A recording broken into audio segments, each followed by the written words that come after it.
초입기에 들어간 대통령 탄핵 심판 선고에 가장 민감한 건 역시 대선을 앞둔 정치권인데요. 특히 역대 대선의 캐스팅 보트였던 충청은 결과에 따라서 대선 전의 속도와 방향이 크게 출렁일 전망입니다. 이교선 기자입니다.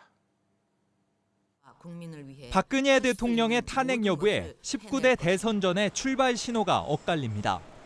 역대 대선 때마다 캐스팅 보트 역할을 했던 충청은 탄핵이 인용되면 또 한 번 최대 격전지로 떠오를 전망입니다. 대선 후보가 난립한 자유한국당은 내부 발탁이냐, 황교안 대통령 권한대행의 영입이냐 등의 정권 재창출의 운명이 달렸습니다. 더불어민주당은 역대 최다 국민경선인단 모집에 고무된 가운데 두 번째 경선지인 충청을 본선행을 가를 최대 승부처로 꼽습니다.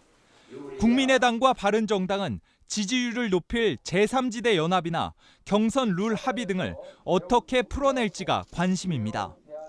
짧은 시간 내에 보다 효과적인 어떤 대응을 하기 위한 각 당의 노력들은 전반적으로 좀 발빠르게 움직일 것으로 이렇게 예상을 할 수 있을 것 같습니다. 반대로 기각이나 각하시 대선전이 숨고르기에 들어가 연말까지 혼전을 거듭할 전망입니다. 특히 그동안 입지가 줄었던 여권은 기사회생할 명분과 시간을 얻을 수 있습니다.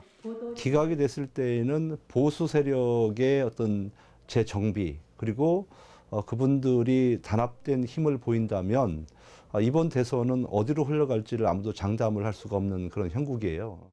한편 민주당 안희정 충남지사는 국민 통합을 위해 내일부터 사흘간 선거 캠페인을 중단하겠다고 밝혔고 자유한국당 이인재 전 최고위원은 기각이나 각하 결정이 필요하다는 입장을 이어갔습니다.